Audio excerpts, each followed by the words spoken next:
have you become a different human being, a better, improved human being from the sadhana, from whatever upasana sadhana you were doing? How has it transformed you? How has your personality transformed, character transformed, ability transformed? Has it improved your health? Has it improved your thinking? Has it improved your buddhi or viveka? Has it improved your emotional stability? That is a very, very, very important parameter, by the way. Strong pull towards Chidambaram Nataraja, and it was incredible. Every time I would try to go there, some Vignam would arise and it would not happen. But the Devta finds you. People give all Vedantic Gyan about transcendence and, what do you mean by success? Which is why Tantra is very grounded. Today we are in this enormous flux as a society where the old culture is dying in every way. And we are desperately trying to preserve it, and we are trying to keep it from going extinct. And at the same time, we want all the accomplishments of the modern life also to be part of. So, people very often take the sadhana route so that their life improves. Today's guest on the Sadhaks of Sadhana show is Sri Guru Rohit Arya ji, also popularly known as SGR. He is an author, writer, yogi, mythologist, corporate trainer, and a very vibrant public speaker as well. He is the author of the very first book on Vastu Shastra, which has been published in the West and translated into 5 European languages. He is also a lineage master of the 8 spiritual breaths parampara of yoga.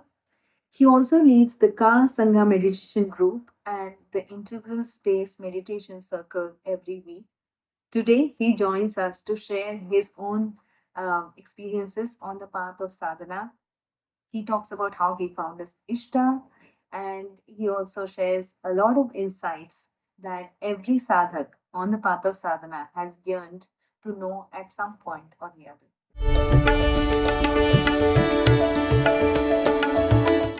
Namaste to everyone. Welcome to yet another episode of the Sadhaks of Sadhana show on the official YouTube channel of the Vedic Sadhana Foundation. My name is Devi Shobha Chandramouli. I'm your host, also a sadhak and part of the Vedic Sadhana Foundation's core team. It brings me immense pleasure to be here before you presenting the Sadhaks of Sadhana show through the perspective of sadhaks walking the path of sadhana from all over the globe. We, as a community of sadhaks, only stand to strengthen our path, enrich our journey, and gain from the varied perspectives of sadhaks from all over the globe, and grow stronger as a community and help others realize the beauty and potential of sadhana. The Vedic Sadhana Foundation is an ATG approved not for profit organization that is dedicated to bringing the beauty and glory of the Vedas to everyone, making it accessible to everyone, helping everyone realize the beauty and glory of living life the Vedic way through many transformative programs that are being led and guided through our flagship app, the Sadhana app. We have helped many individuals reconnect to their cultural roots, their Vedic roots, and live a life that realizes their potential bit by bit. So we are very happy that you are on this path as well. To all the sadhaks who undertook the Shiva Dashakshari Mantra Sadhana that we commenced on Mahashivratri, we extend massive congratulations to you and wish and pray that Mahadev blesses your path always. Har Har Mahadev. Namaste, Sri Guru Rohit Arya ji. Thank you for being on our show. It's such a pleasure and honor to have you with us today. Nama Om Shiva Chidambaram. Shri Guru Rohit Arya ji, I would really like to begin with your journey. And you mentioned several times that your Ishta is Nataraja, and you had a very interesting way of knowing it. And you also have a very distinct way of describing your relationship with him. You say you had the Stockholm syndrome with him. So it'd be great to know about that experience, how you found and how you knew that he was your Ishta. This is a long question. It will have a long answer. So my Ishta is specifically Chidambaram Nataraja, the main. Yeah. Nataraja, 5 sabhas he has in gold sabha, copper sabha, silver sabha, ratna sabha. He is in different forms everywhere. So mine is the Chidambaram Nataraja. Yeah, so that is the interesting thing. And now how I knew, there is a long story, but uh, my father is from a village in Kerala called Etmanur. It's now a town, and it has a very famous Mahadeva temple. And I didn't know this until recently, but the Shivalingam from that, in that temple, came from Chidambar. And the Prana Pratishta was done by somebody very interesting. It was done by Khara Dushana, Ravana's cousin, like Okay. in the Ramayana. Yeah, so he did the Prana Pratishtha there. Usual story, they were going to take it to Lanka and they would have become invincible. So Shiva made the Shivalingams very heavy and were forced to put it down. So they are put in a straight line. They are put in a straight line with 11 miles in between the 3 Shivalingams. Etmanur, Kadatirthi, and Vaika. They are like three. They are all in one dead straight line, and there are 3 different kinds of Mahadeva Kshetra. Now, in the wall of the temple, in one of the inner walls, there is this magnificent mural painting of Nataraja. So even as a child, I was very taken with it. I was fascinated with it. I didn't know anything. Then life happened. I stopped going to Kerala. Then other things happened, and I met my guru. My sadhana started, and I used to do a lot of Narasimha Puja at one time. And then I began to feel this strong pull towards Chidambaram Nataraja, and it was incredible. Every time I would try to go there, some Vignam would arise and it would not happen. And I was getting really frustrated. Why can't I go to Chidambaram? So finally, I did it after I did all the Panchabhuta Lingams, because Chidambaram is the Akasha Tattva, and a lot of pain and suffering I had to go through, because while doing that Panchabhuta Lingam, I got a big blister in my foot, which became a wound. So essentially, when I did Nataraja Darshanam, finally I'm limping into the temple, so he made me pay a very heavy price. But as soon as I saw the temple, I went inside and it was like I know every nook and cranny of it. So very evidently from many lifetimes. And the first darshan of the Nataraja Murti. Now Chidambaram is unique because the Utsava Murti, the Nataraja Murti, is very ancient. It is nothing like the classical Nataraja Murti. It's less fine, but it's magnificent. And the Utsava Murti has become the Pradhana Murti there. Yeah, even though it is the Akasha Tattva Lingam temple, it is the Utsava Murti that is. So, it is a belief that Shiva is never worshipped in form. That's not true. You go to South India and Shiva is worshipped only in form. Like either it is the Somaskanda, that is Shiva, Parvati, and the baby Skanda, which was the Pallava thing, and this became the Chola thing. The Nataraja became the Chola. So when they say Shivan, it is either Nataraja or it is. Now, this is very odd for a Malayali. I'm a Malayali. Malayalis are not particularly Nataraja Bhaktas. The Devta finds you wherever you are. And, since there is some genetic and karmic link, my father's village, the Shivlingam came from Chidambaram. The mural of Nataraja is there. So there were enough hints, but, how do you know? Right. How do you know? And so recently, when all this was clear, I went back to Etmanur Mahadeva temple after 40 years. Okay. Yeah. Full 40 years I went back, and this time everything fell into place. Now, both Etmanur and Chidambaram are extremely occult places also. Chidambaram is very sattvic, but it's also a very occult powerhouse. Etmanur is much more occult than normal. So I didn't really have any doubts once I went into Chidambaram and I had the first darshan. I knew very clearly that this is it. This is my Ishta. This is everything. And I had certain other experiences which are very private. I cannot say that. But he essentially he claimed me, okay, you're here now. I have work for you. Now there is stuff you need to do. And people think it's all very nice to have a personal relationship with a devta. They have no time for your human weaknesses. They have no time for your human issues because they see across lifetimes. Right. They don't see in just your limited 40, 50 year, whatever hopes, pathetic desires, those kind of things don't interest them. Yeah. They see your path across lifetimes. And so that is why I said that I'm more like his hostage, and this is not love, this is Stockholm syndrome. Like, he has grabbed me and made me do what, and I was confirmed in this by Swami Vivekananda Saraswati. He was the first man to be named Vivekananda after the original Vivekananda. Nobody dared. So in 1969 or so, he was ordained Swami Vivekananda Saraswati. He is better known as Master Charles Cannon. He was Muktananda's disciple. He is a very hardcore, authentic yogi. And he confirmed it to me that no other form of Shiva is your Ishta. It is Nataraja alone. Right. So not that I was going looking elsewhere, but it is always good to have such a great and powerful yogi confirm that to you.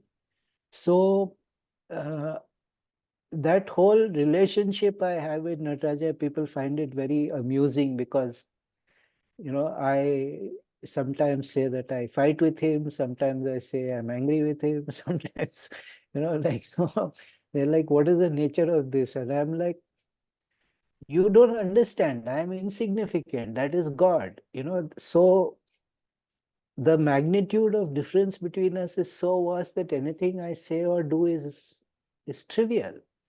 It is a real being. And see, I also used to be for a long time, because of the English education and the deracination that we face. I also used to feel that the gods were symbolic and no, it was one of the very big lessons in my life that all devas are real.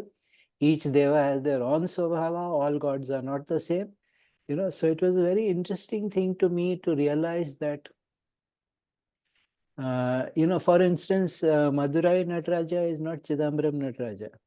The Nataraja in the Tirunelveli, the Copper Sabha, is not the one in, they have each Devta in a particular temple also has his own Swabhava and his own pet likes and dislikes and puja. It's very fascinating. It's very, very fascinating. Of course, in the end, they are all Shiva, but Bhairava is also Shiva. But, like, does that mean Bhairava is Nataraja? Not at all. Not at all, except in a very abstract, ultimate sense, not at all. Very different devtas, very different pujas, very different. So it was quite a fascinating thing, like I was sort of learning and re-educating myself into my own culture and the own spirituality. But the living presence of, you see, to me, when I go there, it is not like I see a murti or a vigraha. I see something alive. And Right. to me, the living presence of the devta is what matters more than anything else. So people have commented, my disciples have commented that we've never seen you so happy as when you are in Chidambaram. And I'm like, are you kidding me? This is everything. Right. The Kshetram is so powerful. The Kshetram is so overwhelmingly powerful that, so these are the great treasures of India. You see, these powerful temples. Forget the architectural beauty, forget the cultural value. All those are very great, of course. But the spiritual power that is just locked up in a place like that and accessible to all, that is what I find so fascinating. And that is what I find so horrifying also, that we are treating temples like tourist spots. We don't understand the value and significance of a temple. We don't understand what a temple can do. I do my part to fight all those things. There is a reason why a famous temple becomes a famous temple. There is a reason why an ancient Kshetram is better than some other. There are values, and then there are thousands of unknown temples, which I would prefer that they remain unknown, because I don't want them to also become tourist spots where extraordinary things can be accessed. Like one of the things that really distresses me is seeing the outer temple wall shops lining all against. At Mm. least 50 meters, there should be nothing. Right. At least 50 meters leading up to the temple, there should be nothing. We have become an overpopulated country. If you see pictures of Arunachala Chidambaram from the 1940s, everything around the temple is bare, stark. There is nothing. The temple is in the midst of a vastness. Today, the whole city has come right up to the temple walls. The whole city is protruding, is pressing against the temple walls, which is, from an Agama point of view, a horrifying development. It Mm. is, and then there are, of course, other problems. The temples in Tamil Nadu are not free. Chidambaram is a community temple. So it is an example of how a temple, when the temples are finally freed, Chidambaram can become an example of how the community can run there. Yeah. They've been running it for thousands of years. So Chidambaram is, so that was my journey. But yeah, I mean, for a person who was very hyper rational like me, that I would end up becoming mystical was all. you know. But the great psychologist Carl Gustav Jung, in one of his, he was a brilliant man. He was one of the most brilliant men of the 20th century, and he has written many exceptional books. In one of them, he wrote that it is a dreadful thing to fall into the hands of a living God. Mm. And I can assure you, I have full experience of that, and I know exactly what he meant. It is not, we tend to regard bhakti as some kind of sentimental thing. You connect with a deva, and you must realize that deva is not a human. A deva is not an enhanced human. A deva is an entirely different kind of being.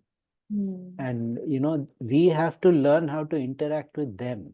Mm. For them, if you fail in this life, it doesn't matter. They'll catch up with you next life, right? So it is our responsibility that when we finally establish the connection, to make maximum use of it. Right. And most people don't know how to make the connection. Most people don't know how to make maximum use of the connection. So it's pretty, what do we call, pretty sad, the state of the relationship of the larger Hindu mass with their devtas is pretty poor, because we don't really trust our devtas. We don't really trust our gurus. We don't really trust our religion. We don't really believe that there is reincarnation, that we will come back. Because if that was so, then Abhinivesha would not be the major defining feature of Indian culture today. Mm. And Indian culture today is defined by Abhinivesha, not by anything else. So if you really believe in karma and rebirth, why? Where is the scope for Abhinivesha? Where is Right. the scope for this fearfulness? So in many ways, what Swami Chinmayananda said, that his mission is to convert Hindus to Hinduism. That's what I'm doing, converting Hindus to Hinduism. So yeah, Nataraja Kripa, to me, whatever I have done, whatever I have accomplished, whatever fame I have, that he wants. And like I said, I can't see anything else. I am obsessed, besotted, whatever you want to say, like it's not like I don't like going to other temples. I love going. I am a big temple goer. But beyond Chidambaram Nataraja, nothing registers in my consciousness. There's no space for anything else. Right. Everything is taken up just with him. So it's a somewhat strange way to live by the norm, but I tell you, it is the only way to live. I consider my life before Nataraja touched me. I consider that part of my life to be the dead part of my life, and I really became alive only after the touch of the Devta. Like, so it's a fascinating thing. Now about the Ishtadeva and how people are confused, yes. First of all, people don't even know the Kula Deva. In many cases, it would be very helpful if Kula Deva is the Ishtadeva, because Kula Deva must be honored, even if your Ishtadeva is different. There are some astrological methods. There are ways of finding from your chart what kind of Deva is best suited for you. Right. My general observation is that if you do serious Ganpati sadhana, then if Ganpati is not your Ishta, he will find a way to create circumstance that you will be led to your Ishta Devta. Like most people mistake Ishta Devta and a Devta who can, you see, because it is like going to a guru. You may be very impressed with a guru, he is very powerful, but for whatever karmic reasons, he can't do much for you. And you go to another guru, he's not as impressive and as powerful as the first guru, but he can do much more for you because there is rina there. There is connection there, and they can actually transform you. So this requires a lot of viveka, like to actually understand what is going on. Now, in my case, it was so overwhelming that everything got blown away, blown apart. So there is no question of any doubt or any question. When you have that level of intense and experience, like to deny that is just then height of stupidity. It's so odd because, I grew up in Calcutta, so I'm a Malayali who was born and brought up in Calcutta. Nataraja is the last thing. There is no connection in any ways. And now today I am known as the Nataraja Guru, like I am like so deeply identified with that form that everybody knows, oh, the Nataraja Bhakta fellow, no? Yeah, okay. So it's karma, that's your life path. And because of me, so many people have gone, thousands of people have gone to Chidambaram, thousands of people have done Girivalam. So people who would never otherwise have known about these things, so there is some destiny in all these things. I really don't know why. If you ask me why I was chosen, because I wouldn't choose myself. I am the last person. And there is this beautiful spiritual saying that God does not call the qualified, he qualifies the called. So if you are chosen for whatever reason, whatever whatever previous lifetimes, and it has to be previous lifetimes, because I can assure you, I went into Chidambaram and I instantly knew everything. I knew where all the Sannidhis were, I knew every nook and corner instantly. So unless I have a lot of familiarity with it, there was no way. So that was a very astonishing thing to me, that I know this place. Of course, the temple itself, the current Golden Sabha and the wooden structure and all, that was built by Kerala. So there is an underlying Kerala connection to Chidambaram. There is a deep cultural and psychological and whatnot connection. But today, Nataraja is not in any sense a Kerala god or a Malayali god, Like now, because of me, that is changing a bit. But he is essentially a Tamil god, that is very true. He's the god of the Tamils, there is no doubt about it. Thank you. Thank you for sharing that so beautifully and so articulately. It was a very interesting journey to hear about. Um, Yes, on the Sadhana app as well, when we get such questions, we also direct people to do three main sadhanas. One is the Ganpati sadhana, the Ganesh sadhana. There are about three sadhanas that we have. We advise or we recommend people to start with the Ganesh sadhana, then the Guru sadhana, because our Guru says that you invoke the inner Guru through the Guru sadhana, and then the Gayatri sadhana as well. If they do all three, and they do it correctly, because most people don't do these things correctly, there's no way that it won't happen. No, even if you do Ganpati is enough, like in my experience, I've seen if you sincerely do Ganpati, he will guide you. Right. Sometimes he'll say, don't go anywhere, you stay with me only. That is another matter. And I'm like, what's the problem being with Ganpati? It's like wonderful, like. So Vinayaga is a brilliant kind of Devta. So this is a matter of lifetimes. Correct. There is so much Vasana Samskara, so much Rina, so much what you have done, so the Devta will find you. If you don't have a clear idea who your Ishta Devta is, that is because you've not done any kind of serious sadhana in past lifetimes. If you have done serious sadhana upasana, the Devta will find you. The Devta will ensure that, and like I was not allowed to go until I did the full Panchabhuta Tattva Shuddhi.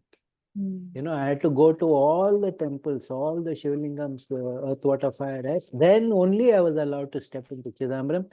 4 times I tried to go and 4 times I was blocked. Only 5th attempt I succeeded. After doing the other 4 first.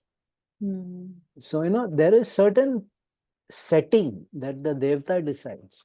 That you will come to me in the manner I desire, not in the manner you desire. And our problem is we think Ishta Deva is a matter of ego and we can start giving instructions to the Devta. And maybe you can, if you're such a great Siddha or something, maybe you can. But in the beginning, you need a lot of humility about these matters.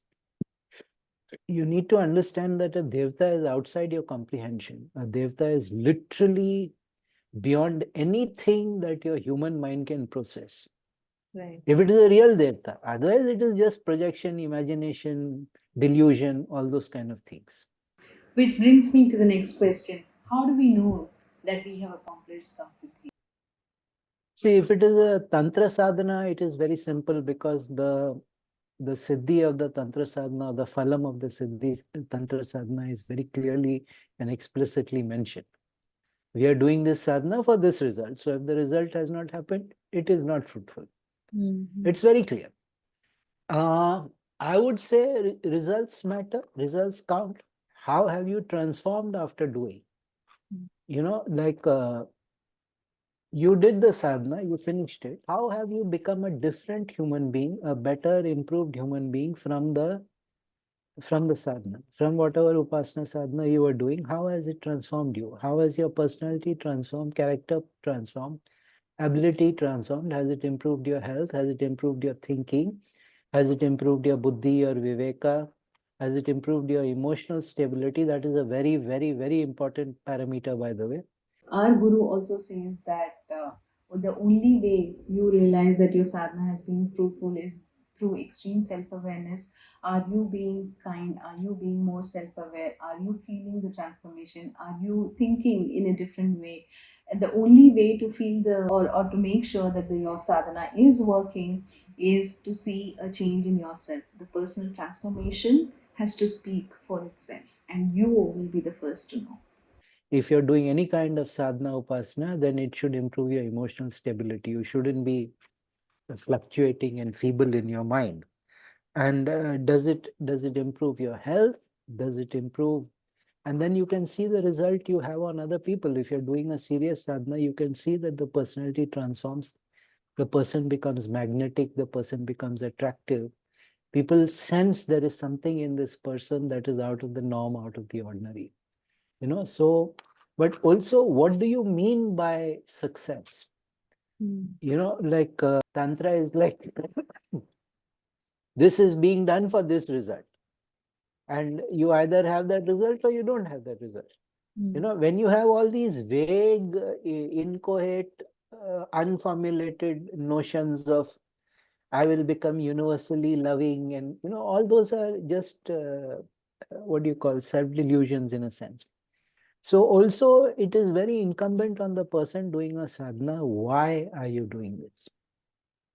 Now most people don't ask, they just do it because they are told it is a good thing to do, or they feel it is time, or there are some karmic reasons why. Why are you doing this? And by doing this, what do you hope to accomplish? What do you hope is the end result? What do you hope is the transformation? And you're saying, how do you know? For instance, nobody is allowed to declare themselves enlightened. The guru only can declare, or somebody of the equivalent stature of the guru has to declare that this person has attained. Nobody can give self-certified thing that they are enlightened or they have attained. Though that doesn't stop people from doing it. But because that is the trend today. Everybody wants a certification of enlightenment. Everybody wants a certificate of attainment. So, but you cannot. Those are the rules. So the problem is that in the old days, sadhana upasana was done within sannyasa paramparas. It was done within very understood cultural norms. Today, we are in this enormous flux as a society where the old culture is dying in every way.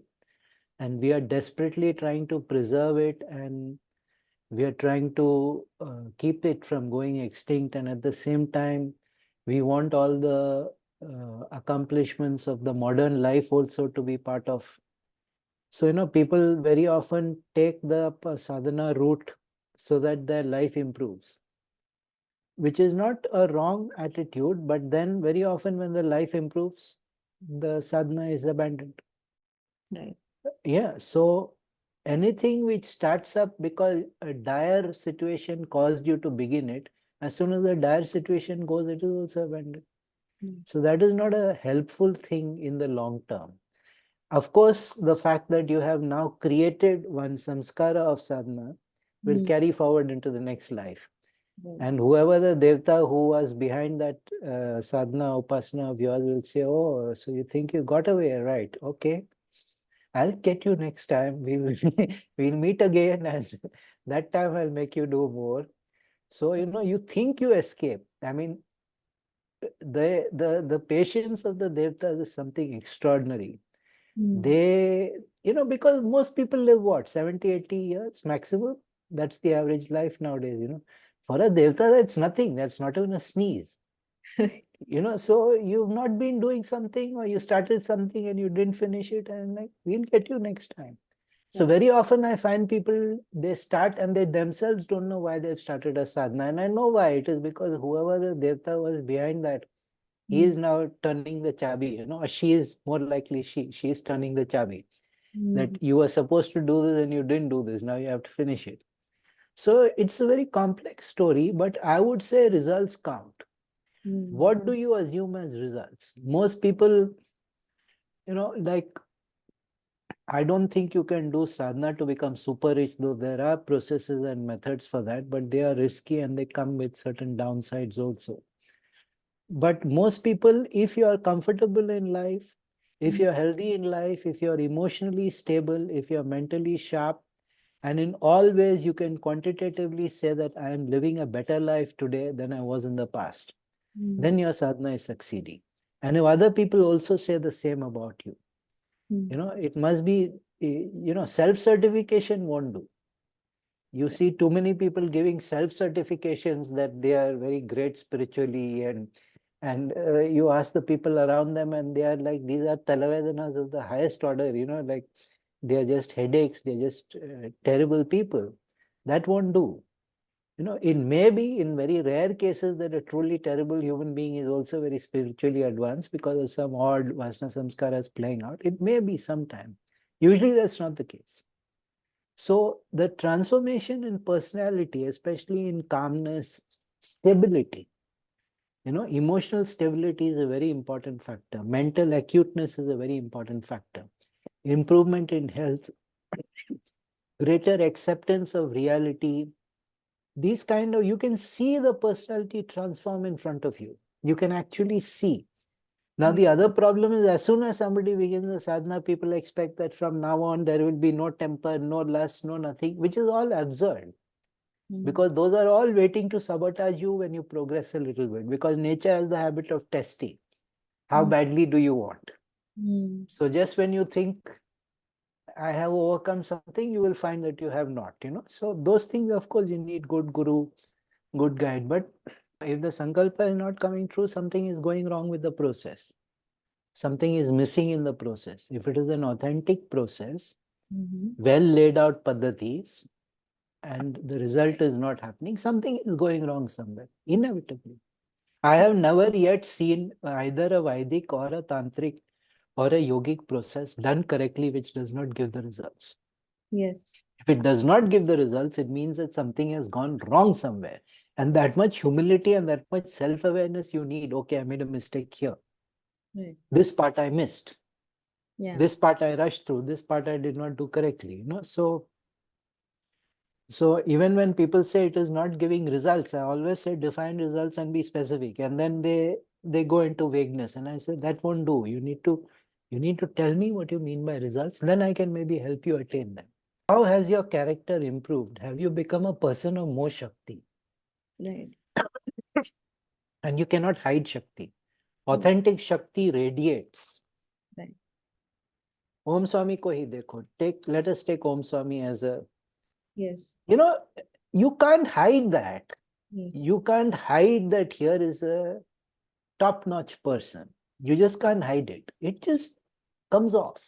Yes. And it is not a matter of projection or something. It just naturally emanates. Yeah. So, unfortunately, it takes Shakti to recognize Shakti.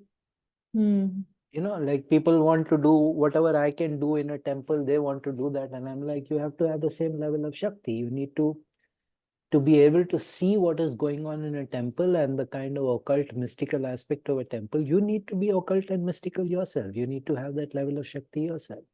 Thank you, Sri Guru. Very beautifully explained on what to expect on the path of sadhana, right? And really also understand what is going to be coming at us and not just what is going to be coming to us from the sadhana. So I think we have to be wary of that. Very beautifully explained. Thank you very much for that.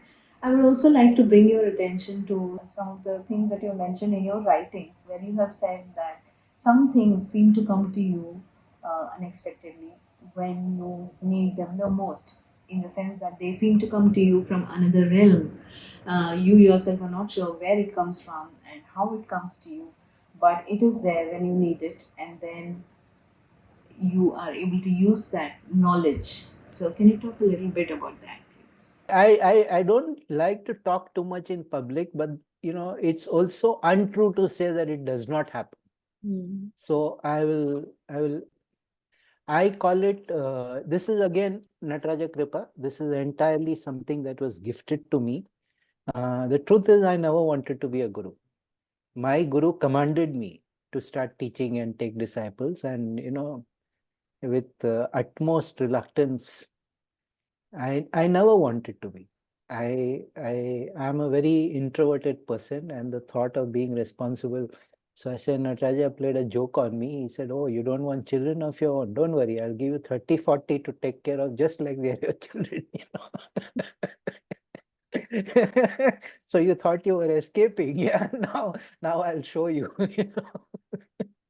So what happens is, uh, this is something odd. Yesterday, I was on a podcast and all kinds of strange questions were being asked to me. And I said, Bhaiya, just because I'm a Hindu guru, does it mean that I know everything about everything in Hinduism? You surely cannot expect me to have knowledge of all paths, all paramparas, all methodologies, all. It's absurd. One human being cannot know all that, not unless they are Shiva. Shiva knows all that. I'm very far from being Shiva. Mm. So I discovered that when I am asked a question or I am faced with a situation, a spiritual issue with my disciples that I have no previous experience or knowledge of, at that moment, whatever knowledge I need, whatever action I need to do, it spontaneously arises in my consciousness. Mm. And this is not siddhi or attainment or anything. It is pure and simple Nataraja Kripa. He Mm. has given it to me. When I call it standing in the place where wisdom flows, as a representative of the Guru Kshetra, very unworthy representative, but okay, for whatever my karma, I am a guru. So when I stand in that place, I am a representative of the Guru Kshetram, and from the Guru Kshetram, this wave of knowledge and ability floods into me, and Mm. I know exactly what to do at that moment. Mm. And it was very fascinating. When it first happened, I'm like, where did that come from? Mm. Because I know I don't know that. I Right. know that it is not knowledge or ability that I have access to. And then I realize it's coming from outside. It's coming from the Guru Kshetra. So Mm. I wrote a post, very famous post called Standing in the Place Where Wisdom Flows. Mm. Like each generation of gurus stand in that same place. Right. They stand in that same place in succession. Mm. And as long as you're standing there without ego and without arrogance and understanding that this is purely the will of the devta, purely the will of the masters, then, and you're authentic and you genuinely want to help your disciples instead of trying to impress them more, then what you need will come. Mm. And till now, Nataraja Kripa, it has never failed me. Whenever I need it, it comes. Right. If I get egoistic about it, then chastisement follows inevitably. Mm. Just this month, in February, this happened. I Mm. was having my annual retreat with my disciples, and one of them went very deep into meditation, got locked, and wouldn't come out. Mm. Total samadhi. Mm. And I said, okay, somebody's gone into samadhi. That's a nice thing. Let them enjoy for a while. Then certain alarming things began to happen around the person, because the countenance began to change very dramatically, and there were ripples in the flesh, and the complexion changed, and all kinds of strange, eerie things were happening. None of which are that frightening, but if you're not used to it, it looks rather disconcerting. Mm. So I'm not used to it either, but I've seen analogous things. I've seen things like that. So after about 90 minutes, they all started panicking that this person is not coming out. And so I was unfortunately ill, because one of the ACs over there malfunctioned and spewed. The filter didn't work and spewed a lot of bacteria into the room, and it caught me, and I was really ill. So they came and said, this is now getting troubling. This is now getting alarming. Please do something about it. So I'm like, Nataraja, you're putting me on the spot in front of all my disciples. That girl didn't come out of it on her own. All right, let's go and see what happens. Because I have this certainty that he's not going to abandon me or get me into trouble or get one of my disciples into trouble. I have that full and complete. So I went there, and yes, it was certainly somewhat eerie, somewhat strange. I wouldn't say unnatural. It was strange, and it was very disconcerting. But the fascinating thing is, I knew exactly what to do. And I Mm. had never seen a thing like that before. This person was completely locked, rigid, immobile.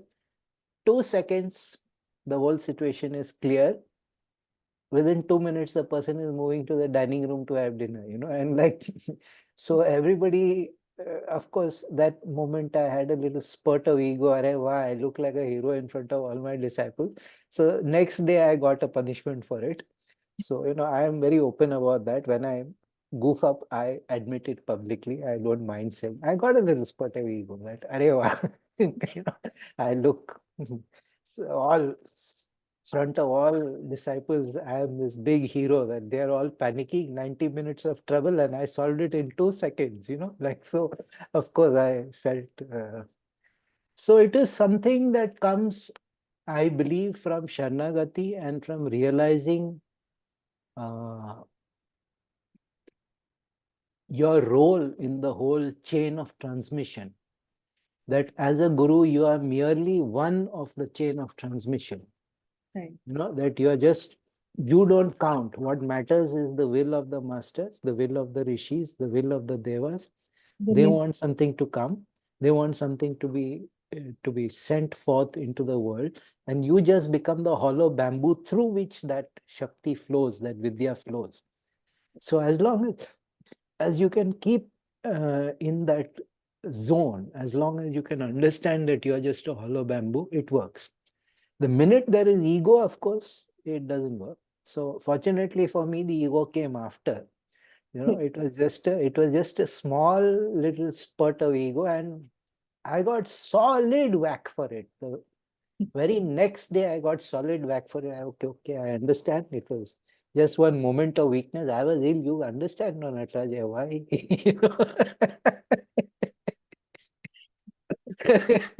Fascinating. Thank you for sharing it. Yeah. No, Yeah. it cannot be replicated. Yes. People want to replicate it. It cannot be replicated. It is the will of the rishis. It is the will of the devata. If they want you to have it, you will have it. Right. And I cannot, for instance, sit and think of what will Putin do tomorrow. No, it doesn't work like that. Only in the spiritual context, Mm. only in what is needed for my disciples at that moment. Mm. It is not an all-purpose skill.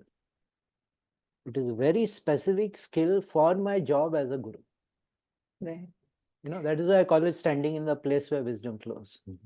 Thank you, Sri Guru. I think your efforts on getting people to understand the uniqueness, the greatness, and the beauty of our physical consecrated spaces is just commendable, amazing.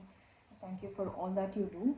I would also like you to talk about the importance and greatness and uniqueness of Manasik Sadhana. All sadhana, in a sense, is mansik. All sadhana is internal. Right. Mantra japa also, the highest forms are silent. Hmm. The highest forms are silent. When the mantra starts repeating inside you, the highest forms of puja are regarded as mansik. So mansik sadhana, it is just taken for granted in the culture that Yes. that is why, I'm a great follower of Sri Aurobindo, who was I think the world champion of all time for internal sadhana, mansik sadhana. He was like, I mean, let's not even talk about Sri Aurobindo. He was a kind of rishi that rarely comes along. But he was very clear of that yoga must be integral. All life is yoga. Everything that you do has to be transformed into an aspect of the divine. Everything that you do must be done from that higher consciousness. So that is how I try to live my life. What you do when you're by yourself is what counts. Every day I get up. I don't even need to get up. It has just become automatic with the body. Brahma Muhurtam, 3:30, I'm up. Sometimes I come into consciousness and I'm already up and sitting in meditation. And in my sleep, I got up and sat. And then I woke up when I'm already sitting in meditation. The body has become so habituated to that. Which is not a good thing. One should do it consciously, but it's also good that the body is now used. Brahma Muhurtam, sit up and meditate, stupid, like. So all genuine work is done internally, especially now where dharma is under so much attack. Mass sadhana, mass participation, mass puja, mass meditation, mass yagya homa, all those things are becoming very important. We need a participative aspect of our religion. There has been too much individual religion.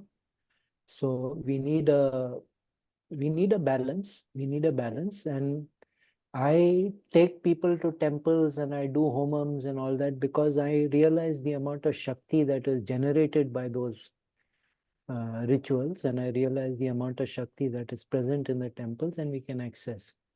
We can connect. If you really know what you're doing, you can just go 2 seconds in front of a Shivlinga and you can really get so much.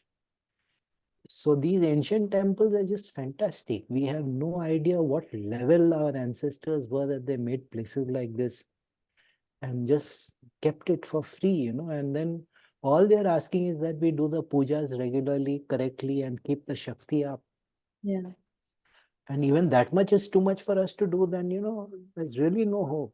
Particularly the way that Sadhana app is doing, I'm sure you would know that we are trying to integrate tech with our ancient knowledge in a way that people can access it easily. Not only just access it, but also make it easy through guidance, through the spiritual discipline. It's like habit building that we make easy through the Sadhana app. Beginning, it is very, very, very, very helpful to have guidance like that. And that is one of the few positive things about the internet, is that a lot of authentic guidance is now available. Yeah. You can actually find out.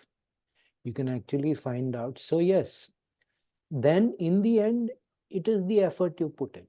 How much does a person really do? I keep telling people that doing 1 hour, 90 minutes is okay, but that is only maintenance level of sadhana. Real transformation of sadhana requires 2-3 hours a day minimum. And of course, I heard one very great yogi once tell me that the masters start helping when they see somebody doing 10 hours of yoga a day. Oh, somebody is trying to do yoga, we should help. I said, if you say these things in public, nobody will begin. But you read Om Swami's biography, his autobiography, and then you realize the kind of tapasya he did, the kind of effort that went into what made him. Now, people want to be like that. They don't want to do the work. How is it possible? Yeah. You have to do the work. Yeah. So the work has to be done. All these externalities, all these external supports are very useful because we are starting from less than zero. We are starting from negativity. We have to overcome all these conditionings, and then we have to just, like, what is the first thing that most people hear when they start up some sadhana? Why are you doing all this? This is for after retirement. This is, this is not when you are young, you don't. What is all this foolishness? How did we become so decultured? How did we become so deracinated? So it's very appalling thing to hear. It's very appalling thing to hear. I am still not a ritualist kind of person because it is not my personality, but I will always support any kinds of proper formal ritual, puja, yagya, homa, puja, whatever it is. Every year I do Ganpati Homam at Chidambaram, where it goes on for 3 hours. I do so. I just come back from doing a Rudram. The Rudram is like 5,000-6,000 years old, unbroken continuity. It is our responsibility to keep it going as a spiritual legacy. It is the same puja with the same ingredients and the same mantras done for 5,000 years. And we are the fortunate people to be present in a place where it has been going on like that. And do you not realize the responsibility and the sheer awesomeness of what you're witnessing? Most people don't. Most people don't. So even if I'm not personally ritualistic, I'm a great man for rituals. I'm like, jitna ho sakta hai, the more people who learn how to do proper ritualistic puja, sadhana, mantra japa, whatever it is, do it in the proper way, the better. Because one of the things that with the so-called reform movements in Hinduism, it is a word I hate. I don't call them reform, I call them deform, the deform movements where rituals are not needed, all you need is bhakti, all just ego arrogance. Who says you don't need? These pujas were set down by people of great consciousness called rishis. If they said you do it this way, then you do it that way. Yeah. So there is a yearning, there is an instinctive understanding in people that these things are important. And I'm a big one for learning how to do all these things. But in the end, the work is internal. That part cannot be denied. In the end, the work is internal. And there is an investment of time that people need to be told that this does not happen with 1 hour a day. It needs more than that. So you need to prioritize your life. Is it really important to see things on TV or internet or YouTube or, or go for the party or do, people want everything. And these things are enduring values. You cannot learn to do these things just by being frivolous in your life. And people want to be frivolous and serious. I'm like, you are doing puja and pranayama in the morning. In the evening, you're going for parties, drinking alcohol, smoking, dancing, doing all kinds of things you shouldn't be up to. Can't you see the contradiction in terms? You have to make a choice between what is really valuable and what is merely pleasurable. Most people confuse what is pleasurable with what is valuable. And the two are not the same at all. Katha Upanishad, which is one of the oldest Upanishads, Yama tells Nachiketa the same thing. The good is one thing, the pleasurable is another. And whoever mistakes the good for the pleasant is lost. I mean, it's that blunt. That is Shruti. It is that blunt. Whoever mistakes the good for the pleasant is lost. And unfortunately, we have been confusing the pleasant for the good for a very, very, very, very long time. So that won't do. That won't do. Katha Upanishad also says the path is like steep as the mountain slope, sharp as the razor's edge. So if you are really serious about sadhana, sacrifice is inevitable. You have to give up a lot of pleasurable things. I used to be a person very engaged in pleasurable things, and today I realize what a waste. Those are not pleasure. Those are not happiness. Now I know what happiness is. Now I am always happy. I'm in Ananda. I'm very irritated with many things. I lose my temper and I say harsh things and all that, but that doesn't affect my internal happiness. I'm always.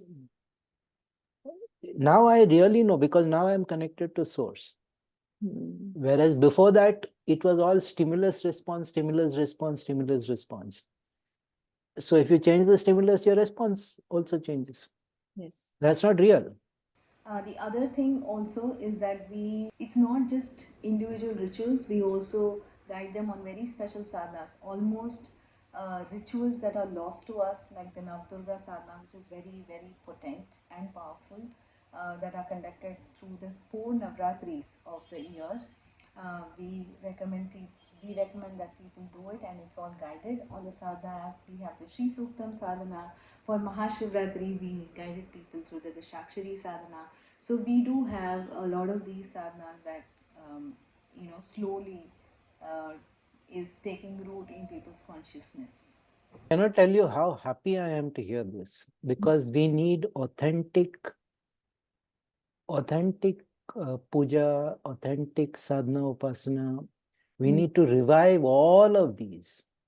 And Correct. all of these should become commonplace. All of these should become, Yeah. because all of these were regarded as outdated and irrelevant. And so these are the kind of genuinely transformative initiatives that need to be supported by everybody. These Correct. are the kind of things that people need to spend their time over. Mm-hmm. Futile things, and then, but okay, change takes time. When the nation is sunk in so much tamas, it takes time to change, but things are changing. Yeah. Things are so much better than when I was a young person. We are overpopulated, everything is crammed.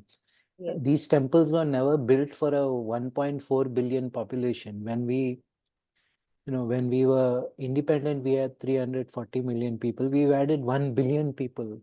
since then. This is insanity. This Mm. is penal code nonsense. We need population control bill. That is what we need. This is too much. Mm. We are a maximum 500 million people population. Then India would be a wonderful place. We could use our temples. But now you go to any temple which is reasonably popular, and the kind of lines and the sheer pressure of the human being. Mm. It's not, go to Palani. That, of course, Palani is something else altogether, but the sheer pressure of people, it is a hilltop temple. It cannot take that much Mm. human animals there. It is not meant for this level of crowd. Mm. So I don't know. I really don't know what to do about this. It's a problem, but yeah, Sri Guru, here at least the Sadhana app, we have these 11 digital temples. It allows us to have a very personal connection with the deity. And I very good, think, very good. yeah. But like to what extent that will be a substitute for the real thing, I don't know. Mm. Like Palani is Palani, Tiruthanni is Tiruthanni, Tiruchendur is Tiruchendur. Until you go physically to those places, you cannot believe such places exist. Yeah. Agnilingam temple is Agnilingam temple. So yes, it is better than the problem of going, all these places. It's becoming expensive also to go. It is better that people at least have a sense of what is a temple. It is better that people, at least in a virtual way, have an experience of darshanam in a Yes. temple. Yes. That, so that then they can see this is how it was meant to be. Yes. A temple is not meant to be crowded like this. A temple is meant to be reasonably free and open, so that you have unfettered access to the Correct. main Sannadhi, and you can sit over there and meditate and do your japa. And To your but eye. where even the way Palani is, uh, you know, I'm very upset, because Palani I regard as one of the most extraordinary places on the planet, and the kind of changes that are happening there are not pleasing to me in the slightest. But as long as we have people like this, 5 million people come every month, 5-6 million people come every month. What do Mm. you do? And it's a hilltop. Mm. It's a small temple on a hilltop. It Mm. was meant for people to climb the steps and go up and do darshanam. Now you have ropeways, and you have this and you have that. And so the whole character of the temple itself is changing, unfortunately. Mm. But so yeah, I mean, these are measures. These are good measures, having virtual temples, showing people an authentic darshan, even if it is in a VR format. But our temples have to be freed. Our temples have to be given back to the community, and then the community can make the decision how we want to run the temples. Because at the moment, people who have no belief in the Devta and the temple and the rituals of the temple are the ones making the decision about the temple. That's not good. So at the moment, we are in a very dire strait. I wish it was not so, but okay, we have to fight with it. We have to deal with it. So it is better than the reality of going. You stand in line for 3 hours and then you hardly have 2 seconds darshan, and it's even if there is any bhakti in the person, it will evaporate by the time you're done with the whole process. So it's very tragic. It's very tragic. I mean, I really don't know, but there is a reality. There's a biological reality of too many people. None of this was meant. Our temples are not congregation spaces. No, they are for darshan, one-on-one, devta and you, one-on-one. So they are not meant for this load. This load of human beings, it's simply not, it cancels out the purpose of a temple. Right. Cancels out the purpose of a kshetra. Thank you, Sri Guru Rohit Arya ji. It was such an honor, such a pleasure to be having this conversation with you. It was very, very enlightening. I hope everyone enjoyed this conversation just as much as I did. And please stay tuned to our Vedic Sadhana Foundation's official YouTube channel to not miss a single episode. And stay tuned as we bring many other sadhaks who are on the path of sadhana to enlighten and enrich our own spiritual journey on sadhana. Thank you very much. Please don't forget to subscribe and share. And let us know what you thought in the comments below. Namaste. Until next time.